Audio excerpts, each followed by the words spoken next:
Hello, I'm Stephen Toop, the President and Vice Chancellor of the University of British Columbia, Canada's global university. The university has more than 40,000 students here in beautiful Vancouver and in the beautiful Okanagan Valley. Ranked as one of the top 40 universities in the world, the University of British Columbia welcomes students and faculty from around the globe.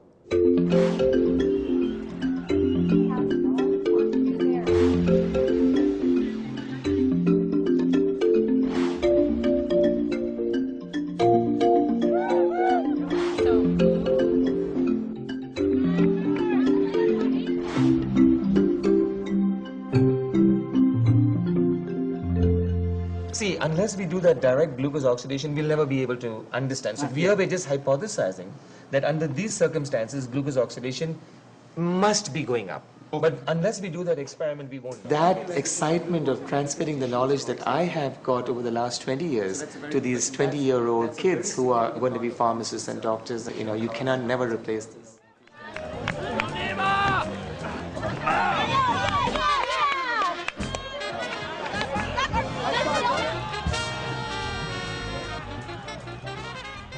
The university exists to teach and also to create new ideas through research. And obviously, students are just quintessential to both of those endeavors. Certainly in my lab, support for those students, the undergraduate and graduate levels, is so key to making this research successful.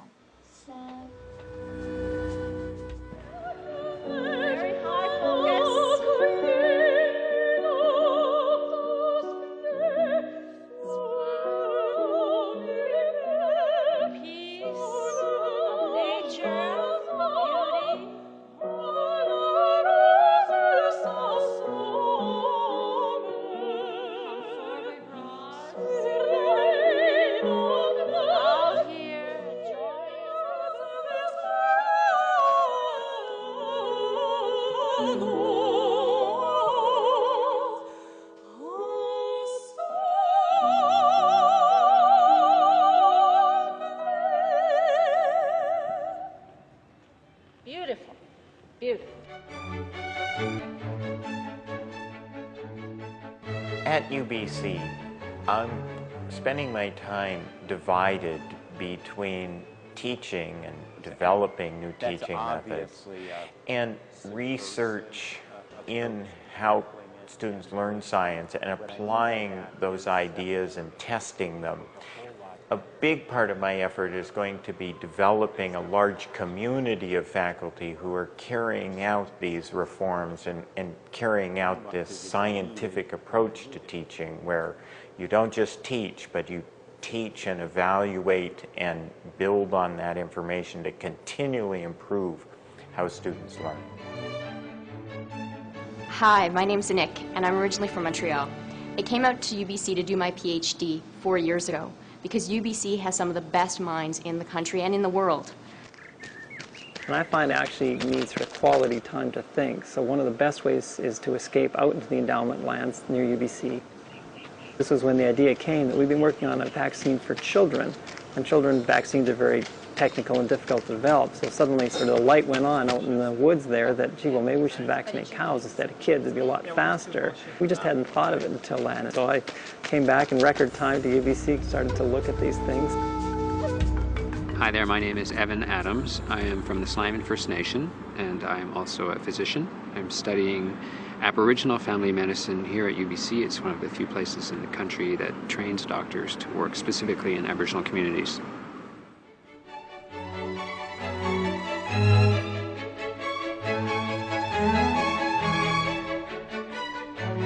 For the past 25 years, the research that I've been carrying out at UBC has involved molecules called the pigments of life.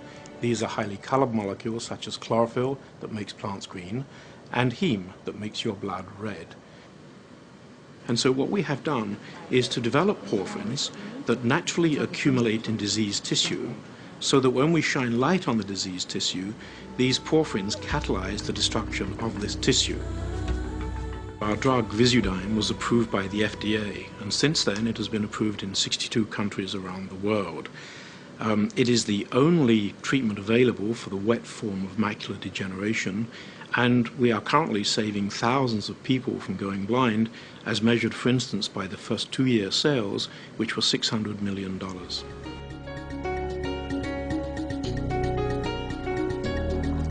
I've taught at UBC for almost 25 years, and I can't imagine any place that I'd rather be. To actually think about living here, where you could go to lectures and concerts and use all the recreational facilities. And then when I heard about University Town, a place where people worked and lived together with students and all the academic excitement, it just seemed like the sort of place I would really like to live.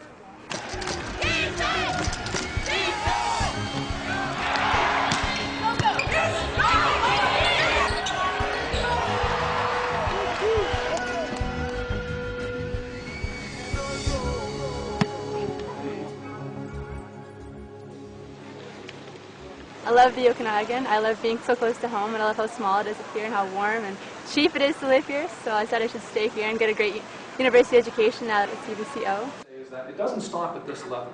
It goes on and on. We're not so much defined by where we live so much as by what we do now and who we are and how we contribute to the community. So I'm going to work towards being a better citizen of the world as opposed to a citizen of Kelowna or Canada or North America.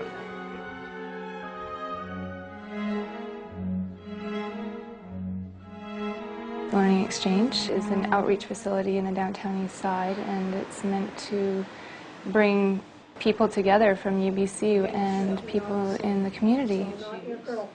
The challenge for anyone, I think, in entering any community, but particularly this one, is building trust with them and being accepted into the community. This is something I could never have learned in the classroom. That's why I think this whole community service learning model really produces knowledge and understanding and can move us into making positive social change.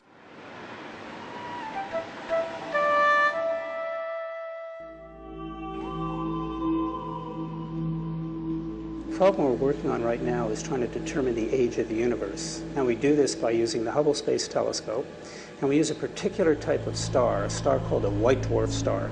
And what a white dwarf star is the burnt-out core of normal stars like the sun. And they cool at a very, very predictable rate.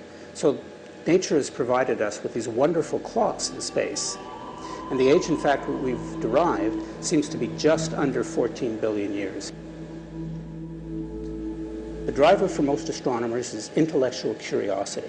We want to know what the universe is like around us. We want to know the answer to the fundamental questions which people have thought about since the dawn of history, certainly. The University of British Columbia is in a dynamic city in a growing country. Although by world standards, we're a young university.